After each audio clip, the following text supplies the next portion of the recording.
All right, everybody. Welcome to the very first episode. I am Mark. I am Tom, and welcome to Empty Cans. Here we are. We're doing this podcast, and this podcast is going to be all about the beer. We like the beer. In fact, we like beer so much, if you were to see us walking down, actually not walking down the road because we don't do that. We don't walk down the road, no. If you see us walking, say, in the grocery store, getting some groceries because we like our groceries, Yep. but we also like our beer. Love beer. If you were to see us, you'd be like, oh, shit, look at these guys. I could just tell. These guys love their beer. I get that a lot, actually. I do. I get that a lot. But we do love our beer. And we love our beer so much that we want to share what we know with everybody else. Right. We want to share our knowledge with the world on just kind of the basics. We want to share what we know, what we like, stuff. Yeah. Well, I mean, the thing is that every time we're together, we're always talking about beer and what new beers are out there, what we're trying, what we like about it, what we don't like about it, you know, the tasting notes, etc. Like, we're always talking about beer. So why not do a podcast? Exactly. We also like to brew beer. We do. We did it quite a bit back in the day. Yep. It's been a little bit slower lately, but we still love the whole process of brewing beer. So it's just a lot of fun. We like doing it.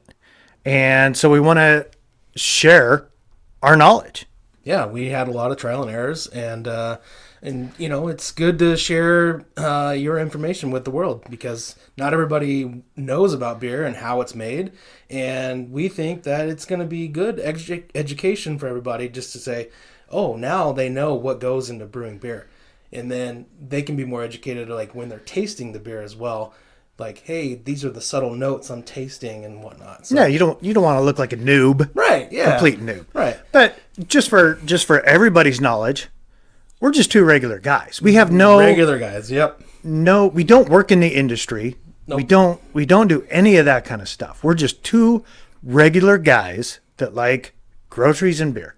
Yep. That is it. Exactly. Okay, so this first episode that we're going to do right now is just kind of the welcome episode. It is going to give you an idea of who we are. It's really an introduction episode. Here we go. If you guys are ready, I'm ready. Tom, you ready? We're ready. Okay. Let's go. Tom is ready. Usually at the beginning of every episode, we like to start off with a beer. Yep. And we actually enjoyed a beer earlier down at the Growler Guys. Yep. And then we came back here to do the podcast. So we're all loosened up. We're ready to go, ready to start talking about beer. When we talk about beer, we like to have a beer. So, Tom, what beer are we drinking today? Well, today we are drinking a Fort George from Astoria, Washington. It's called Magnetic Fields. Some of the hops that are in it are Strata, Azacca, and Citra. Some of the tasting notes from this beer is definitely going to be the more passion fruit, apricot, grapefruit. You're getting a lot of that bitter orange peel type of a taste. It's very subtle on the back end, so you get the grapefruit at first, and then it kind of settles out. Very smooth, very nice beer, 7.2%, and it's just really nice, hazy IPA. Like you said, it's a hazy IPA, Fort George. I do believe this is kind of a seasonal thing. They come out with this seasonal, yep. during the winter, December to March, I do believe it is. Yep, that is correct. Okay, so actually, in my opinion, it's a really good beer, really good haze to it.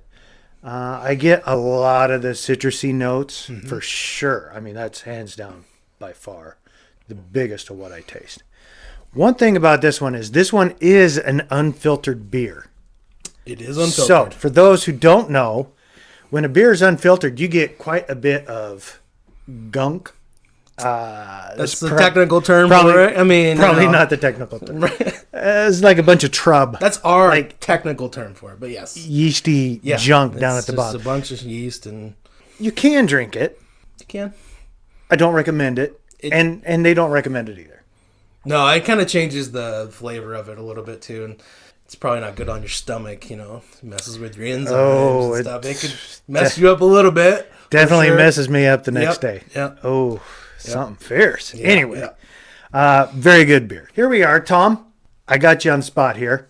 All right. Right now, we're going to go over who is Tom. Yeah. So, Okay. Here Tom? here we go. Are you ready? I'm ready. Okay, here we Let's go. All right. All right. Tom, who are you? I am Tom. That's who I am. Hey, nice to meet you, Tom. Nice to meet you too, Mark. Thanks for showing up. Yeah, I'm always here for you, buddy. Anyway, so I'm Tom. I've been married for 14 years. Damn, yeah, 14. 14 years. Congratulations on that. I've been with my wife. We've known each other for 15. I have 2 kids. One daughter is 12, and a son that's 9. I have gone to school. I've got basically an associate's degree. I'm going back to school right now. Did you go to school for brewing? I didn't go to school for brewing. Ah. No. Wow. It's just That's too bad. general business, Oh, just business. yeah. Anyways, so nobody likes business. Anyways, Well, if you're starting a business to brew some beer, everybody likes that. yeah, but that's like the far out dream, right? We're just, yeah. maybe later. That's a dream. Maybe later. Maybe For later. sure. Okay. Let's get this podcast going first. And then Right. we'll worry about the beer later. Okay? Right. All right. Gotcha. Anyways, I live in Meridian, Idaho. Hey, let me ask you, Tom. Yeah. Are you a native Idahoan?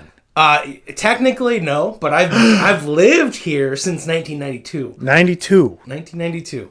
That's a long time. It is a long time. It's taken me a little bit to do the math in my head, but that's like 5 years or something? Yeah, 5 years. I'm good. 5 years. Yeah, you got it. Work on your math a little bit, Right, but right. whatever. It's fine. It's fine. That's like 30 years. It is. It's a long time.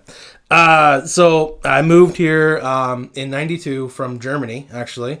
My dad was in the military, so got to experience that. I got some of my first beer tasting over in Germany, which is kind of cool. We Wow. can go into that later. When you were like 3 or something? No, I was like 10. I was Again, 10. I'm trying to do the math. I was but 10. I'm I was about 10. Okay. 9, 10. So pretty cool. Oktoberfest, that kind Yeah. of stuff. Really Oh, yeah. cool. I can go into that later in more depth. Obviously, my hobbies. I love to golf. I love to drink beer.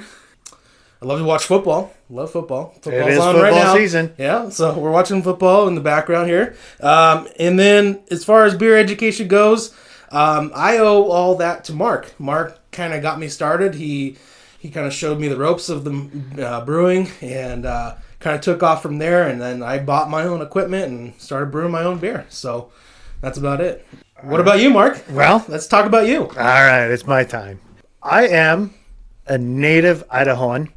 I was actually born in Lewiston, Idaho, and everybody I always talk to says, "Ew, Pew, that place stinks so bad." Yeah.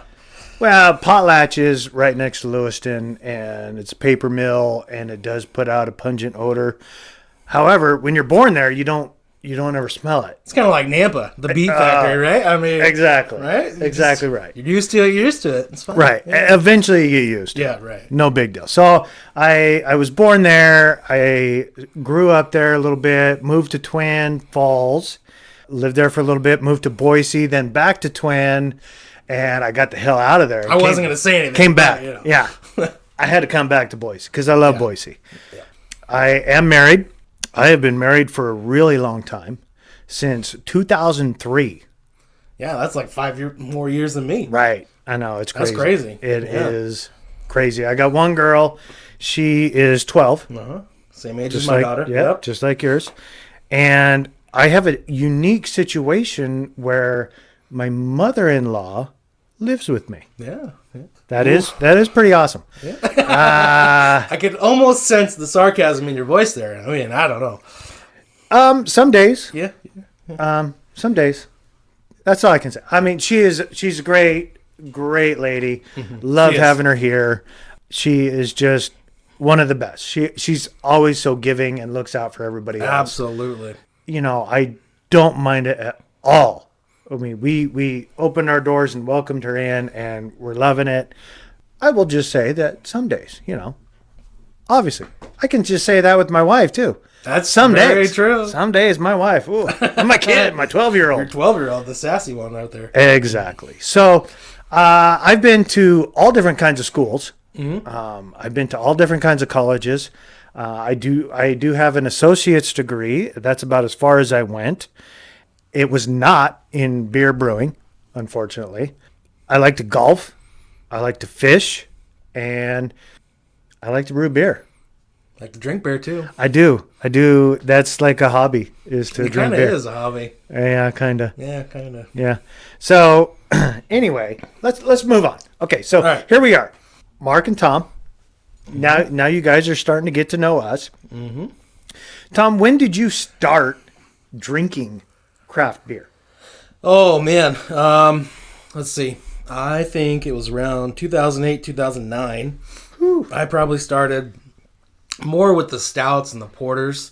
I think I went from, embarrassing enough, in high school, I remember drinking like Zima and all this weird shit, you know. Oh, no. So, and then That's kind terrible. of took a break from all that and got my shit together. And, but anyways, yeah, so stouts and porters, 2009-ish. Yeah, that's about when I started drinking craft beer. So let me back up a little bit. Before the stouts and porters, did you ever get into the, say, Coors Light, Bud Light? Oh yeah, that was just kind of like the standard. We go to a party on the weekend, and there'd be Coors Light or whatever's there. And for me, like I was just there to party, so I kind of just drank whatever was available just to have fun. Typical kid. Yeah, You know. I'm 18, 19 years old. I was underage, but whatever. Sure. What kid doesn't drink when they're underage in Oh, yeah. high school and whatnot? Anyways, So let me take you back. I started drinking liquor. yeah, you went to the big guns. I did. That's where I started off. I started work when I was 15, and then a year or so later, one of my coworkers came in with the Keystone and says, "Hey, try this beer." It was my very first sip of beer. Ooh. Keystone for a very first sip of beer was pretty atrocious. I bet. I dry heaved a little bit. They laughed at me. It was very embarrassing. I didn't have another taste of beer for many years after that. It was terrible. However, I did start drinking beer. I started with the Miller Genuine Draft. I was MGD, baby. yeah, big time. And then I met my wife. We started dating. She was a Bud Light gal, so it's just kind of easier, more convenient to just Both drink drinking the one same beer. thing. Yeah. So I switched to Bud Light. Mm-hmm. We drank Bud Light for many, many years. Then we started noticing the whole craft beer scene, and it was kind of an easy transition to go from, say, Bud Light to a stout or a porter. And I think that was mainly because of the IBUs. Because it was low. Yeah. Right, You're not low real and bitter. Yeah. I remember I tried an IPA. It's like, oh, damn, that's so bitter. Yep. That's terrible. So I stuck with the porters and stouts. Uh-huh. Well, I drank the porters and stouts like I would, say, a Bud Light.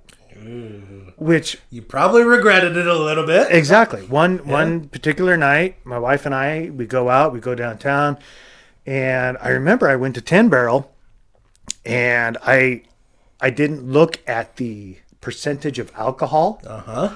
I just read the description of the beer. I said, "Oh, hey, give me this one." Yep. And it came out in one of them fancy goblet things. Oh, yeah. Oh, yeah. You're big time then. Right. You're, oh, my God. What's Exactly, going but on? Yeah. but I didn't know what that meant. Yeah, I was exactly. totally clueless. I'm like, "Ooh, a fancy glass."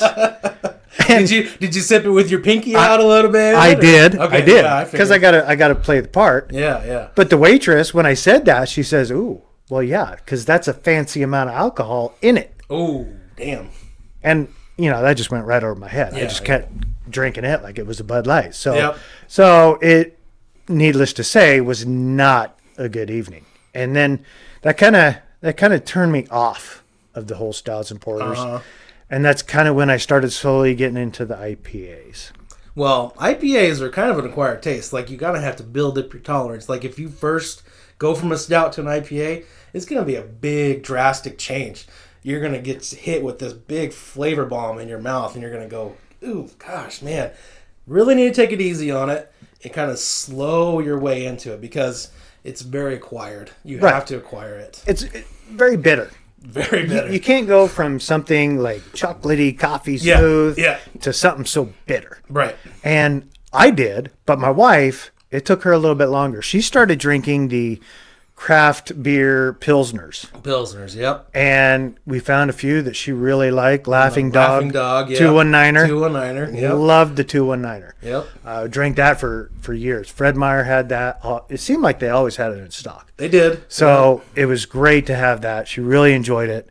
But one thing is that got her into the IPAs was, I would have to say, Melvin. They came out with the 2x4, and I do believe it was you that told me, hey, you got to try the 2x4. Yep. And 2x4 is a big beer. It's a 9.9 percenter. Mm-hmm. It's a big beer. My wife loved it.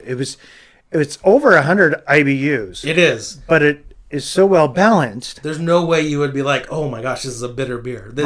This thing is the smoothest double IPA I've ever had in my entire time drinking craft beer. Exactly. And I told everybody I knew. I said, hey, you got to try this. Got to try it.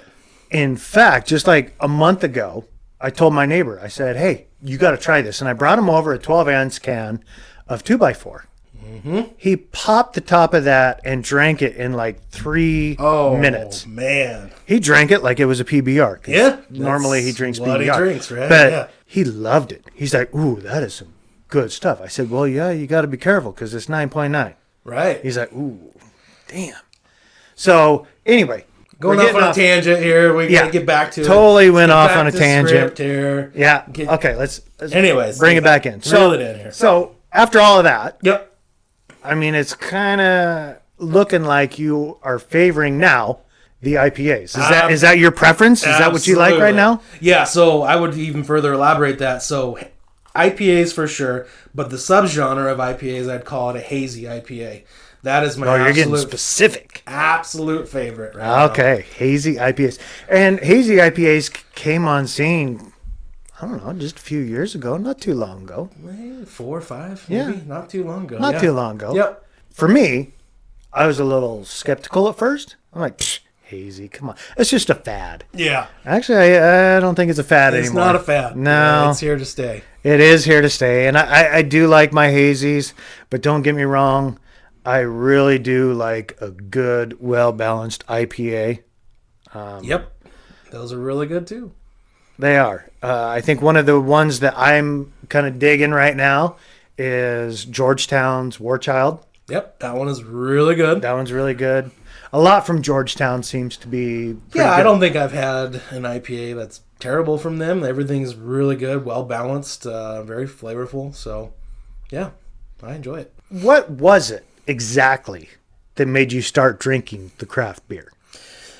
Yeah, I mean, for me, if I'm really looking back, I just think I was tired of lagers. I wanted to, step up my game. And when the stouts and stuff became prevalent, I thought, well, I'll try the stouts. And when I tasted them, I thought, oh, yeah, this is really good. It's got good flavor, and I really enjoyed it. So then I kind of just switched from the lagers more to the stouts and porters.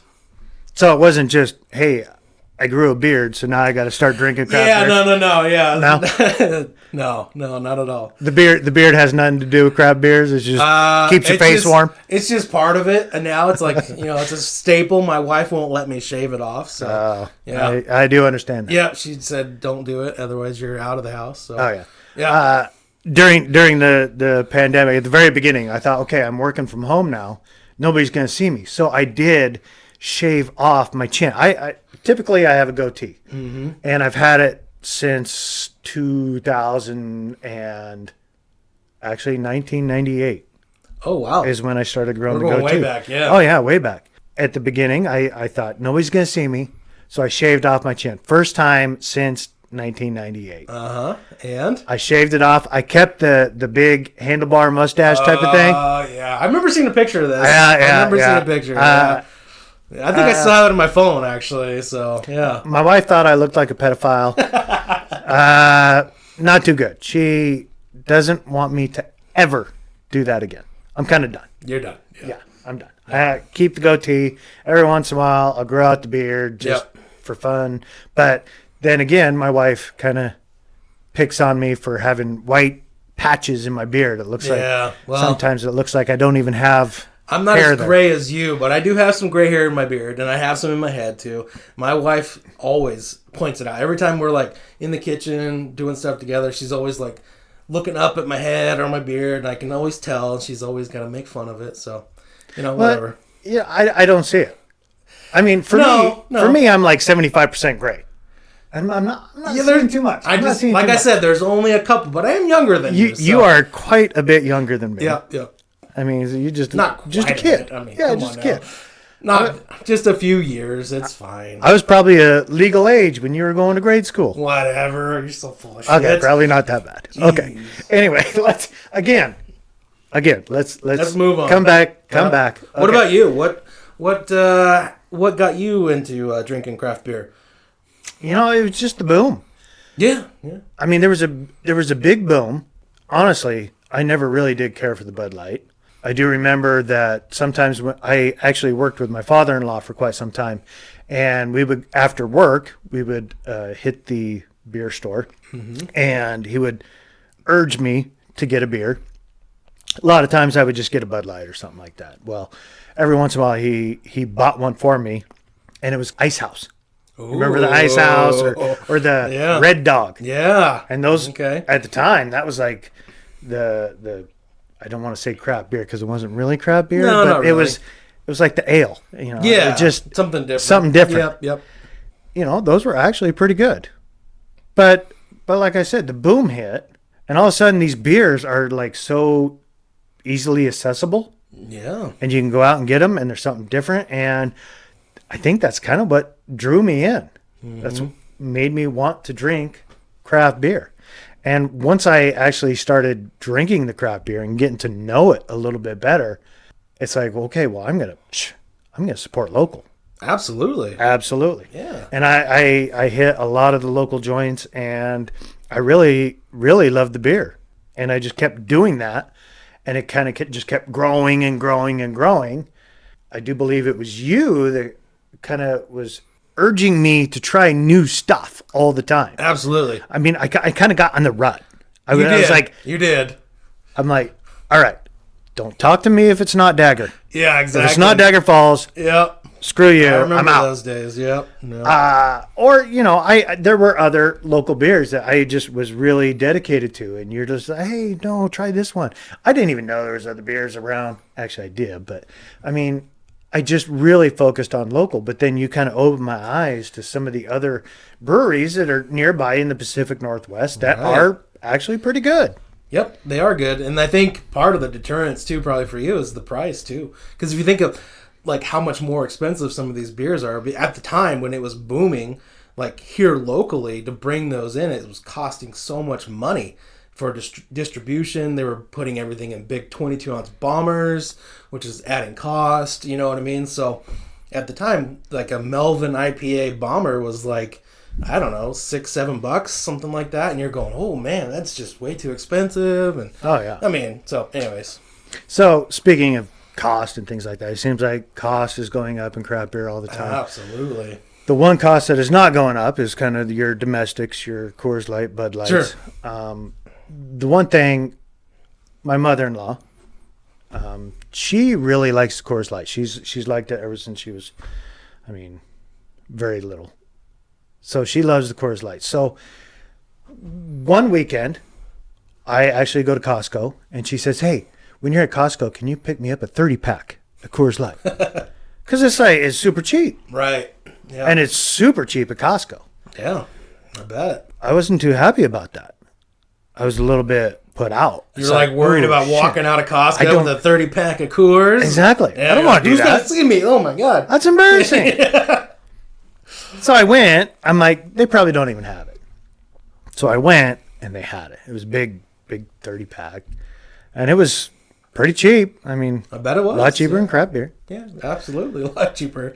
And, as much as I hated to, I put it in my cart. But then I bought a whole bunch of other stuff. Shove stuff around it. Yeah. Nobody's going to see me with this. Exactly. Piled it high on top of that cube so nobody could see it. Yep.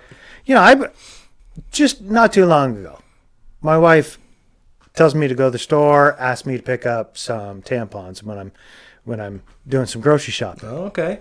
I did not bat an eye. No big deal. Yeah. Coors Light, don't ever ask me to do that again. That was the most embarrassing thing I've ever been through. Yep. Absolutely. Hands down. So Good story. Good story. So the prices are going up, and from what I can tell, they're going to keep going up. Yeah, I mean, the COVID and the transportation issues, the supply chain issues, there's nothing stopping it. So Right. it's going to continue on.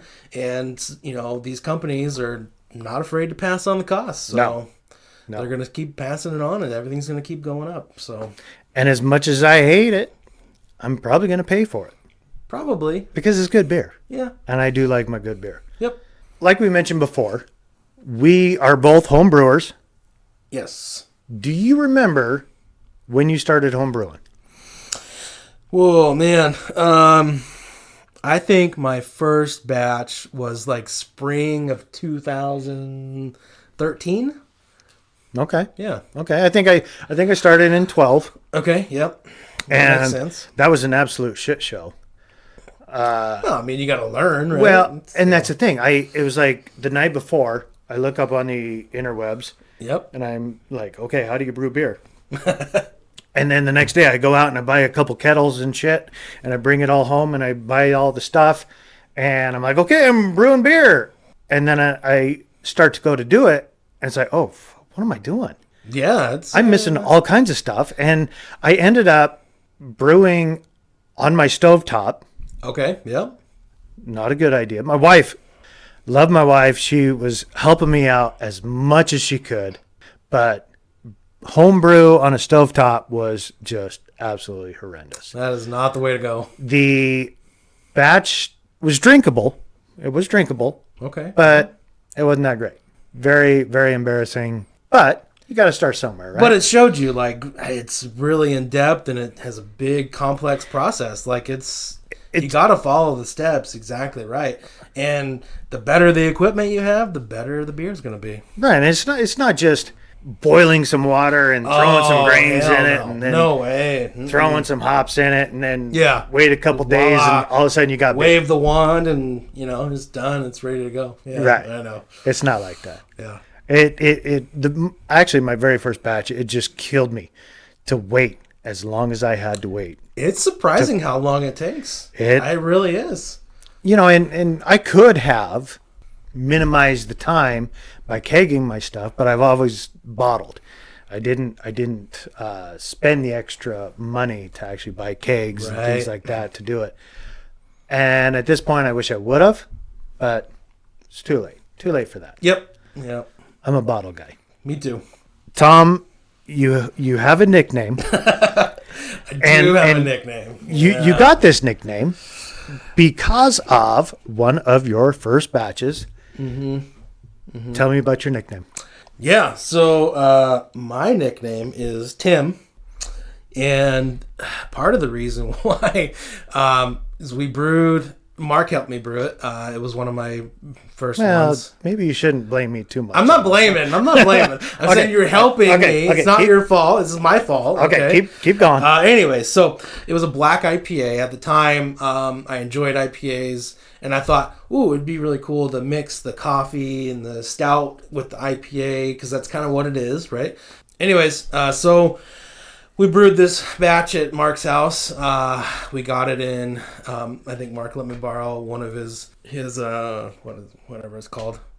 Drawing a blank right now. I am drawing a blank. Oh my gosh. The burner, the kettle, no, the the carboy. Carboy. Okay. Sorry, the carboy. Okay. Yep, sorry, I drew a blank there. Carboy is just the big A vessel to hold your Right. beer while it's fermenting. fermenting. Yep. Yeah, Anyways, glass vessel. Glass. Yes, Yes, it was yes, glass. Anyways, so brewed it at his house, transferred it to the carboy, took it to my house, put it in my closet. This thing took off. Like it just exploded in my closet one day. A couple days later, I checked on it. The bung popped off. Shit was flying everywhere. I'm pretty sure I got yeast and beer all over my coats and stuff. How did your wife feel about that? She wasn't very happy. Not too happy? She's pretty pissed. So I clean it up the best I can. I thought, it looks pretty contained, whatnot, So I clean it up, get it all sanitized, put it back together. I added an extra bubbling unit to it, so that way it just kind of ferments off. Anyways, so then it comes to bottle. We bottle the brew, and then it kind of sits for a couple more weeks. And then we go camping. Right. So we go camping. Mark and I, our wives, kids, everything. We go up to my sister-in-law's place up in Donnelly, and we get there, and we have a good day at the beach, come back. We're sitting around. We say, oh, we're going to crack open the black IPA. So we did. Mark and I did. The black IPA. Ooh, man. Needless to say, that black IPA was not good. I mean, it tasted good, but Right. it Taste was fine. taste was great. But the problem was it gave us a little bit of problems out the back end for Mark and I not too long after we drank it. So that was an experience. And to do that in an outhouse is absolutely crazy. Right. The So outhouse. It was a good outhouse. it was a great outhouse. I mean, thank yeah. goodness for that outhouse, because I brought my pop-up trailer, and honestly, I probably would have filled it up in an hour. It was that bad. I'm sorry that you people have to listen to this, but Yeah. we got to get through this story to actually Anyways, so get to the nickname. yeah. So here we go. So Keep going. we're playing cards. We're around there, and then after the black IPA incident, Mark and I kind of walk off, and we go to the pop-up trailer, and Mark is going to get some Jim Beam. Is that what it was? Yeah, it was Jim Beam. Jim Beam. Anyway, so he's getting some Jim Beam and Coke, and I said, "Hey, here, pour me some of that too." And so he poured some, and I drank it. And for me, I'm not a big liquor drinker, so. Anyways, needless to say, Now, wait a minute here. Before we go too far, I was unaware of your liquor issue. I thought you could handle it like a champ, just like me. No big deal. Nobody's cool as you, Mark. Okay. Right. But I thought, yeah, we're just going to have, supercharge our night a little bit. Yeah. Make up for that black IPA. I was unaware the effect that liquor or whiskey has Yeah. on you. Yeah. So I thought, hey, everything's great still. However, I do also want to point out that it wasn't just a regular pour of Jim Beam and No. Pepsi. I was mixing my Beam with Pepsi. I usually do a third, 2/3. When Tom poured his, it was like 3/4 Jim Beam, 1/4 Pepsi. And I was like, oh, no. Yeah, okay. well, I mean, he must be a champ. He must be a seasoned veteran Yeah, on the Jim Beam. So Yeah. I just let it go. Yeah, needless to say. So we go back to the campfire. We're playing cards. I go comatose. I'm like passing out during the middle of this card game. And my wife has to drag my ass to the camper to go to bed. Let's just say that. And from then on, my nickname has been Tim. Well, Tim, When I drink too much. and you do stupid shit. And I do stupid shit. Like that. So all you guys out there can relate to us. When you're drinking, a lot of times we do stupid shit. Yep. Okay? Because of that, because of Tim, I got a nickname too. Mine went from Mark to Mike. Mike. Yep. It just kind of seemed to fit. Yep. I'm going to confess my sins right here, everybody. We actually did this podcast a few weeks ago, and I pulled a Mike, and I did pull a drank. Mike. I drank too much, Yeah. and I just sounded like a. You sound like a Idiot. bumbling idiot. I mean, was you were a just bumbling bumbling through idiot. the whole thing. And Yeah. I get done, and I go talk to my wife, and she's just all supportive and happy, and then I actually listened to it, and it's like, oh shit, we got to do this over. This is just terrible. And my wife told me, she's like, can you take a little bit of criticism? I mean, she didn't listen to it, but just by talking to me when I came in, she said, maybe you drink too much.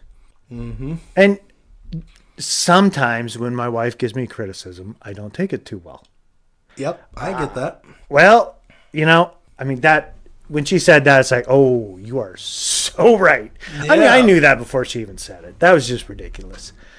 I mean, it was just terrible. So I have the nickname Mike. Mike. Yep. A lot of times when I get called Mike, it's because I do stupid shit when I'm drunk, and it's like, hey, hold my beer, and I do something stupid. But it's like cool stupid. It's not like pass out pass out drunk stupid when we're trying to play cards and we got to nudge you Yeah. every 5 minutes. Hey, it's your turn. Are you going to go? Yeah. Do you want that card or what? It's not going to happen again. Tell you that much. Never again. But I will say we both have experienced where we drank too much while brewing beer. Oh. And it's probably not the best idea to drink too much while you're brewing beer. It's fun. So that is one thing about brewing beer is that you can drink while you're brewing beer. And when you're brewing beer, you have a lot of time. There's a lot of time in between steps. And for sure. We will definitely share a ton of stories when we talk about home brewing and things like that. That's a future episode. That is a future episode. Oh, my goodness. We got some stories for sure. For those of you who have been kind of on the fence about home brewing, I honestly, I like the whole process of home brewing. I think it is the biggest kick in the pants of all time. Sometimes the beer doesn't turn out that great, but I don't care because I had fun while brewing the beer. Right. It's great. I loved it. Let's get back to script. I'm sure we're running overtime here, but Tom, how do you find good beer around town? So locally. So a lot of times I get on the Untapped app. It's an app on your phone. You can look to see what verified venues locally around, what beers on tap. That's a good way to do it. Another good way is just to go to the Co-op in Meridian or downtown. Both of them have a good selection of beer. Whole Foods has a good selection of beer. And then also the new Marketplace Albertsons off of Eagle and Fairview. They have the biggest selection of craft beer I've ever seen. Huge. Well, don't forget about homebrew stuff. Homebrew stuff is good. Yep. They have a tremendous selection of beer, and Brewers Haven does too. They do. Yeah. They have great beer. But this Untapped app, let's go back to that. Mm-hmm. The Untapped app, you said verified. Yeah. So what is verified? Yeah. So basically, verified is where the venue gets verified, and then their list is available for everybody to see via that app. There's some places you can just look at the venue to see what people have been drinking there, but you can't see what's on their menu. So they have to be verified to be able to see what's on tap. Okay, so not everybody actually shares what their tap list is. Correct. Okay. I use this app as well, and I love this app. I always use it. Luckily, a couple blocks away, I've got a place that is verified, and they actually do get some really good beers in from time to time. I really like it because it helps me to know where I'm going. Yeah. If one Saturday afternoon it's like, hey, I want a really good beer today, instead of just the usual, I know where to go. I know where I'm going. I'm not going to drive around from place to place to place to place. I know exactly where I need to go to fill up my growler or buy cans or whatever it is. It helps me determine where I'm going to go eat dinner. If I'm going to go out too. There you go. There you go. That's a good plan too. The wife says, hey, let's go out to dinner. And I'm like, okay, let me see what's available around, Right. So I'm not going to eat your good food if you have shitty beer. Right. But I will eat your shitty food if you have good beer. Exactly. Because the beer is going to make your food taste a little bit better. Absolutely.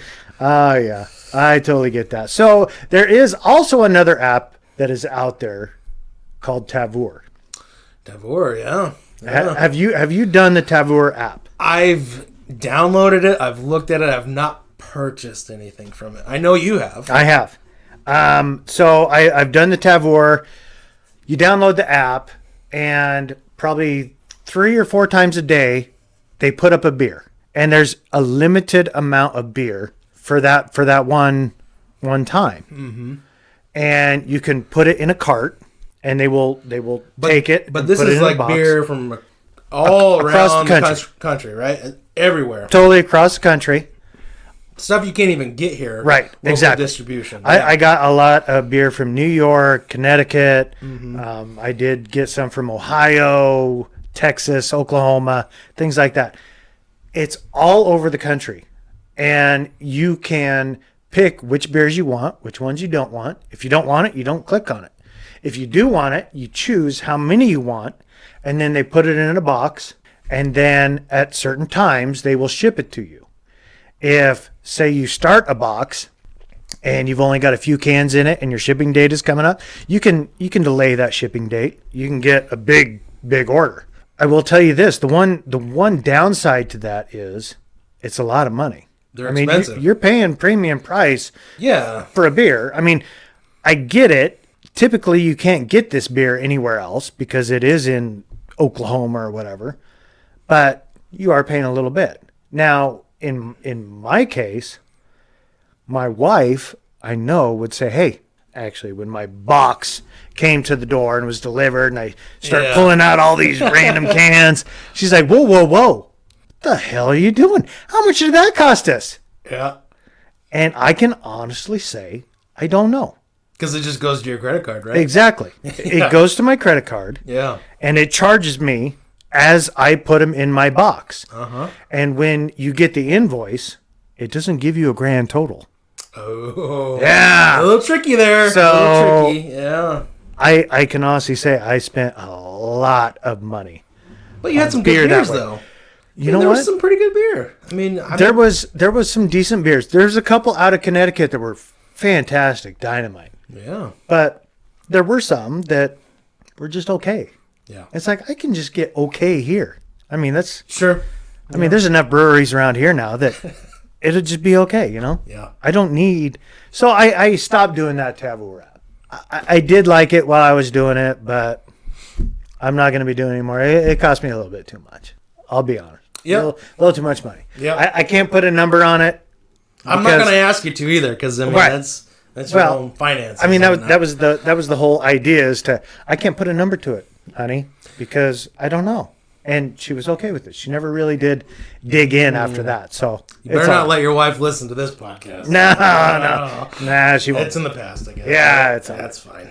So where do you go? I mean, we talked about the Untapped. You talked about Co-op, Whole Food, Albertsons. Is that it? I mean, Yeah, I mean, for the most part, that's it. Like, that's where I go. I use the Untapped app, and I just find what beers are on tap around locally at the venues. And then it's mainly, lately, I've just been going to the Marketplace Albertsons, and that's where I usually find all the beer. And I'm guilty of it. I stick to, like, certain breweries. I only stick to Revision for my hazies. Every time I buy them, I know what I'm getting. It's going to be good, and I enjoy it. So that's what I do. I get that. There are a few out there, few places that we have not mentioned, like Cop and Ross, Oh, sure. Hops and Bottles downtown. I think we kind of mentioned the main ones just because they're kind of close to us. Right. And they usually have a good enough selection that we don't have to go looking elsewhere for other stuff. I do like to go to Cop and Ross every now and then. They do get some stuff in that usually some other places don't. A lot like Heritage Hop House. I have a few growlers. I'm sure a lot I of do people too. have a few Yeah. growlers, and I do like to get my growlers filled up. The one thing about growler guys is they have crowlers, which is just a Yeah. big 32 ounce You don't can. have to. Yeah, you don't have to provide your own growler. They Right. just go there, they fill it up, they seal it up for you, you take it home. Right, exactly. And I think that's super convenient, fast. I like it. And a can actually stays a little bit more fresh than the actual glass growler. It does. Yep. Anyway, I think we're coming down towards the end Yeah. of this podcast. And I think we did a great job. We did. You didn't bumble I mean, through this one. No, So no, I didn't I drink was too much. a little That's bit good. Yeah. more coherent than Yeah. the last time. So that's good. That's a plus. That is a plus. And I think when I go in after this podcast, I think my wife will actually appreciate me a little bit better than she did last time. Again, this podcast is just two guys, two normal guys. guys. Yep. We like beer, and we're going to talk about beer. We're going to talk about a lot of things. We have a lot of episodes lined up. We're going to talk about homebrew. We're going to Homebrew. talk about styles of beer. We're going to talk about variations of the styles, like what goes into it. Just the basic lingo of beer. Like maybe even what equipment you're going to need to start up home brewing, like just Right. basic stuff. And honestly, I think this actually gives me a chance to drink a little bit more beer than my wife would actually let me. So that's a bonus to these podcasts. Yeah. It also gives me an excuse to try to get out and visit more of our local breweries. Explore, yeah. I want to go to a lot of these breweries in between these podcasts because it's been a long time since I've visited breweries that are local, and they keep popping up. They every do. day. There's like 2 new ones coming here Right. pretty soon. Yeah. There's another one. I mean, they're coming up all over the place. So I really want to get out and try a lot more than I have lately. Kind of diversify myself. Sure. It sometimes it's hard. You get stuck in that rut. Yeah. You like what you like, but sometimes you got to diversify. Well, we're gonna have to for the podcast. So. We are. Yeah. We are. We're gonna try our best, and we're gonna taste some beers, and we're gonna be honest. I hate to say it, but we're gonna be honest. I mean, if we don't like a beer, we're gonna say, "Ooh, you may not want to get this one because there are better ones out there." But Sure. we're just looking out for you guys. We're here for you. That's right. We are here to serve you. That's it. I mean, we want you guys to have a good beer experience. That's what we're here for. Our idea is to do monthly podcasts, and occasionally we'll do one mid-month or something, maybe. Maybe a special If or there's something. right, if there's a special like the beer awards, there's Great American several. Beer Festival. Or, Exactly. Yeah. Local Or- Pacific Northwest something. Right. Maybe Yeah. it's fresh hop season, so we Yeah, got all there you kinds go. of fresh hop Oh, festivals boy, out we there. could geek out on fresh can't- hops. I mean, jeez. I can't wait for that. Yeah, it's gonna be great. Love that stuff. So yeah, if you want to email us with any questions or requests, you can email mtcans2022@gmail.com. That is mtcans For Mark and Tom. for Mark and Tom. Empty cans. Or you Love can hit us up on Instagram at mt_cans. You can find us. We're out there. We're out there. We're out there now. Yep. We are all hanging out at the empty cans. And I got to give his wife props for coming up with that name. That was ingenious. Yeah, we were just sitting I around the loved it. table, drinking, hanging out, playing cards and stuff, and boom, there it was. She pulled one out. She said, "Hold my beer." Empty cans. Like, holy shit. Unbelievable. And it was gone. That's from it. there. And it Yep. took off. Yeah. We were just gonna do it. I was Yep. sold. Yep. Thank you for listening, everybody. Thank you for tuning in. We are going to do this again. We're going to have a lot of fun doing this. I appreciate you tuning in. At the end of every podcast, we're going to throw out a quote from somebody famous about beer. Okay, what's the quote today? My buddy Jack Nicholson. Okay. You remember him? Yeah, I remember him. Okay. Yeah. Okay. Jack Nicholson. He said, "Beer, it's the best damn drink in the world." Amen. Thank you, Jack. I appreciate that. And thank you, everybody else. I'm Mark. I'm Tom. Thanks for listening.